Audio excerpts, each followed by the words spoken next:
வணக்கம் மக்களே. வணக்கம் வணக்கம் வணக்கம் வணக்கம் வணக்கம். மனித வரலாற்றிலே மிகப்பெரிய பொய் எது தெரியுமா? எனக்கு ரொம்ப ஷாக்கிங்கா இருந்தது. நாளையிலேருந்து டயட் இருக்க போகிறேன். இந்த நாளைக்கு அப்படின்ற ஒரு வார்த்தை இருக்குல்ல, நம்ம லைஃப்பில் வரவே இல்லை. வராது. 2020 சொன்னோம், 2026 ஆயிடுச்சு. இன்னும் அதே டைலாக் தான். நாளைக்கு கண்டிப்பாக டயட்டு. நானும் பார்க்குறேன், எங்கே பார்த்தாலும் யாரை பார்த்தாலும் நான் டயட் இருக்கேன், சுகர் கட்டு, உப்பு கட்டு, பொட்டலம் கட்டுன்னு ஒரே கட்டுன்னு கட்டினே இருக்கிறாங்க. ஆக மொத்தத்தில் இந்த டயட்டோட கோளாறு என்னன்றதை இப்போ பார்ப்போம். வாரத்தில் இந்த சண்டே வந்து முடிகிற நேரத்தில் நம்ம மண்டையில் பிளிக்குன்னு பல்பு விட்டு எரியும். அப்போ தான் நம்ம யோசிப்போம், லைஃப்பை சேஞ்ச் பண்ணணும், பாடி டிரான்ஸ்ஃபர்மேஷன் பண்ணணும், ஹெல்த்தியாக வாழணும். Wow, I am really proud of you. Loss 10 kg in 7 days. No workout weight loss. கூகுளெலாம் போய் சர்ச் பண்ணி பார்த்தாச்சு. கடைசியில் வெயிட் லாஸ்லாம் ஆகலை. டேட்டா லாஸ் ஆச்சு, எனர்ஜி லாஸ் ஆச்சு, டைம் லாஸ் ஆச்சு, எல்லாமே லாஸ் ஆகிடுச்சு. அப்புறம் தான் எனக்கு தெரிஞ்சதுங்க அவங்க என்ன ஏமாத்திருக்காங்கன்னு. சரி, மண்டேவாவது ஏதாவது உருப்புற மாதிரி ஏதாவது பண்ணலான்னு பார்த்தா 5 மணிக்கு அலாரம் வச்சு அதில் note gym plan, yoga plan, jogging plan அப்படின்னு போட்டு வச்சா நம்ம எங்கே அந்த அலாரத்தை எடுத்தோம்?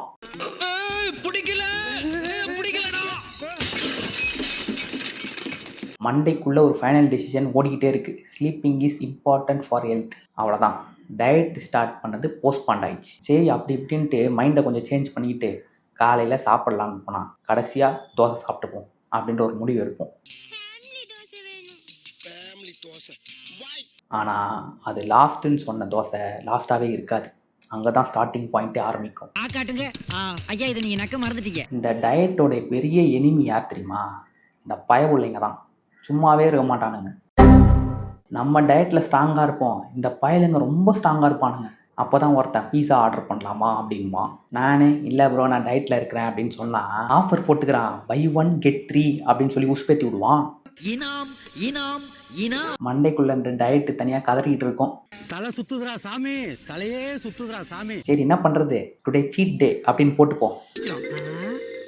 என்ன பத்தாத்துக்கு இந்த சோஷியல் மீடியா பக்கம் போனால் அங்கேயும் டேமேஜ் பண்ணினே இருக்கானுங்க. இந்த யூடியூப்பை ஓப்பன் பண்ணால் போதும், இன்ஸ்டாகிராமை ஓப்பன் பண்ணால் போதும், ஃபேஸ்புக்கை ஓப்பன் பண்ணால் போதும், இந்த சீஸ் புல் பீஸா, இந்த பிரியாணி, நாட்டுக்கோழி அடித்து வச்ச குழம்பு, நாட்டுக்கோழி பிரியாணி. அண்ணனுடைய பிரியாணிக்கே ஏன் நான் கடிமை அண்ணன் பெருமையா சொல்லுவேனே. பத்தாத்துக்கு இந்த சாக்லேட் லாவா கேக் வேற. இந்த மாதிரி வெரைட்டியாக கண்ணில் காமிச்சு நம்மளை வந்து உசுப்பேத்துறாங்க. டயட் இருக்கவங்க பாவம் சும்மா விடாது. இந்த மண்டைக்குள்ள இருக்க மூளை வேற ஒரு பக்கம் சாப்பாடுன்னு துடிச்சிக்கிட்டே இருக்கு. சாப்பிடாம தூங்குறதா? நல்ல வேலையை கெடுத்தீங்க. உடம்பு என்னத்துக்காகிறது? அது என்னமோ தெரியல, இந்த ஹெல்த்தி ஃபுட்டு, வெஜிடேபிள்ஸ் இதெல்லாம் வந்து ரீல்ஸாக வரும்போது, ஷார்ட்ஸாக வரும்போது பார்க்கும்போது ஸ்கிப் பண்ணிடுறேன். ஆனால் இந்த ஜங்க் ஃபுட்டு இதெல்லாம் பார்க்கும்போது 3 வாட்டி ரிப்பீட் மோடில் பார்க்குறேன். சரி, இந்த டயட்டுக்கு என்ன தான் பண்ணுறதுன்னு சொல்லி தேடி போய் பார்த்தா சாலட்ஸ், ஓட்ஸ், க்ரீன் டீ அப்படின்றாங்க. இல்லை அதெல்லாம் இதை பார்க்கும்போது இதெல்லாம் ஒரு ஃபுட்டா இல்லை இதெல்லாம் ஒரு பனிஷ்மெண்ட்டா அப்படின்ற மாதிரி ஆகிடுது.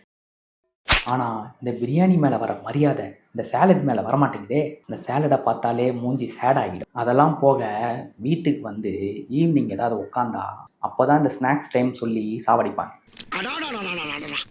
என்ன வடையா க்ரீன் டீ குடிக்கலாம் அப்படின்னு சொல்லிட்டு நம்ம ஒரு பிளானை வச்சுருப்போம். ஆனால் நம்ம கண்ணு முன்னாடி தான் பஜ்ஜி, சமோசா, காளான் ஃப்ரை, சன்னா சமோசா, பானிபூரி அப்படி இப்படின்ட்டு கொண்டு வந்து கண்ணு முன்னாடி காட்டுவாங்க. இதுக்காகவே ஒன்று அடிக்கணும்டா. கடைசியில் என்ன பண்ணுவோம், நம்ம மனசெல்லாம் கட்டுப்படுத்திட்டு இன்னைக்கு ஒரு நாள் லைட்டாக சாப்பிட்டுப்போம் அப்படின்னு ஒரு முடிவு எடுத்துருவோம். டயட் பிளான் தான் இப்படி போகுதுன்னா ஜிம்மில் போயாவது எதாவது பண்ணலாம் அப்படின்னு உருப்படியாக நினச்சா அங்கேயும் ஒன்றும் பண்ண முடியல. இந்த மிரரில் செல்ஃபி எடுக்கும்போது நல்லா ஃபுல்லாக எனர்ஜி இருக்குது. ஆனால் அங்கே போய் எதாவது பண்ணணும்னு நினச்சாதான் அப்படியே எனர்ஜி டவுன் ஆகிடுது. ஒரு நாள் இதான் சாக்கு சொல்லி தப்பிச்சிக்கினே வர்றது. ஜிம் மெம்பர்ஷிப்பில் ஆக்டிவாக இருக்குது, ஆனால் யூசர் நம்ம இன்ஆக்டிவாக இருக்கும்.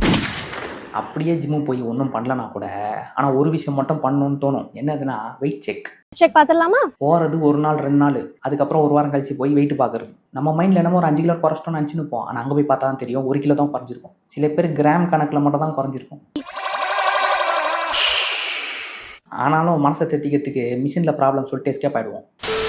ஆனால் மிஷின் ப்ராப்ளம் இல்லை, திங்கிற மீல்ஸ் தான் ப்ராப்ளம். நிறுத்துறா. இனிமே உன் வாழ்க்கையில சோறே திங்க மாட்டியா? மாமா, நான் சாப்பிடறதில்ல. சாப்பிட ஆரம்பிச்சிட்டேன், வீட்டையே காலி பண்ணிடுவேன். எங்கேயாவது போயிட்டா போதும், என்னப்பா குண்டாயிட்ட, என்னப்பா வெயிட் போட்ட அப்படின்வாங்க. என்ன பண்ணுறது, நம்மனா வேணும்னா வெயிட் போடுறோம், அதுவாக வெயிட் ஏறுது. வெயிட்டாக இருந்தாலும் கஷ்டம், ஒல்லியாக இருந்தாலும் கஷ்டம், அப்புறம் எப்படி தான் இருக்கிறது? நீங்களாவது நியாயத்தை சொல்லுங்களேன். எப்படியும் இந்த மாதிரி நிறைய பேர் ஃபேஸ் பண்ணியிருப்பீங்க, நீங்களாவது கமெண்ட்டில் சொல்லுங்களேன். இப்படியே போனால் லைஃப் செட் ஆகாது, நல்லா இருக்காது, எப்படியாச்சும் வெயிட்டை குறைக்கணும் அப்படி இப்படின்ட்டுலாம் மைண்டு போகுது. சரி, யூடியூப் ஓப்பன் பண்ணி மோட்டிவேஷன் வீடியோ தான் பார்க்கலாம் அப்படின்னு சொல்லிட்டு ஓப்பன் பண்ணி பார்த்தா அங்கே சொல்கிறாங்க டிசிப்ளின் இஸ் எவ்ரி திங் அப்படின்னு. அதை பார்த்த உடனே பிளானை போடுவோம். நாளைக்கு பண்ணுறோம்டா டயட்டு, ஒர்க் அவுட் எல்லாம் போட்டையும் அழி, முதலேருந்து போடு அப்படின்னு எல்லாத்தையும் முடிவு பண்ணிடுவோம். எல்லா கோட்டையும் அழிங்க, நான் முதல்ல இருந்து சாப்பிட்றேன். டுமாரோ வந்துடும், ஆனால் எதுவுமே நடக்காது. எல்லாம் அதாவது எப்படி இருந்ததோ அதே மாதிரி தான் இருக்கும். மை கருத்து what is I'm saying. Diet இருக்க முடியல அப்படின்றது ப்ராப்ளம் இல்லை. ஒரு டைமையும் நம்ம இதை வந்து போஸ்ட்பான் பண்ணுறோம், இதை வந்து ஸ்கிப் பண்ணுறோம் அப்படின்னு பண்ணிவிட்டு திரும்பவும் ஒரே டைலாக் சொல்கிறோம் தெரியுமா, ரிப்பீட்டடாக நம்ம பண்ணிவிடுவோம், அடுத்தது செஞ்சிடுவோம் அப்படின்ட்டு. அதுதான் ரியல் காமெடியே. ஏன்னா ஒரு விஷயத்த முடிவு பண்ணால் அதை கண்டிப்பாக செய்யணும். தள்ளி போடுறத விட அந்த விஷயம் செஞ்சு முடிக்கிறதான் பார்க்கணும். பிளானெல்லாம் ஸ்பாயில் ஆகும், பட் அதுக்காக அந்த முயற்சி வந்து விடக்கூடாது. டயட்னு மட்டும் இல்லை, லைஃப்பில் எதுவாக இருந்தாலுமே வந்து முயற்சி பண்ணி அடுத்த லெவலுக்கு போகணும், அடுத்த கட்டத்துக்கு போகணும் அப்படின்றது மட்டும் தான் பார்க்கணும். நீங்கள் கடைசியாக எப்போ டயட் ஸ்டார்ட்ஸ் டுமாரோ அப்படின்னு சொன்னீங்க, ஆனஸ்ட்டாக கமெண்ட்டில் சொல்லுங்கள், நானும் தெரிஞ்சுக்கிறேன். இந்த வீடியோ உங்களுக்கு பிடிச்சிருந்ததுன்னா உங்கள் ஃப்ரெண்ட்ஸ்க்கு, boyfriend, girlfriend, family, brothers and sisters எல்லாருக்கும் ஷேர் பண்ணுங்கள், கமெண்ட் பண்ணுங்கள், லைக் பண்ணுங்கள், சப்ஸ்கிரைப் பண்ணுங்கள். பார்த்து பத்திரம். டாட்டா. தேங்க்யூ.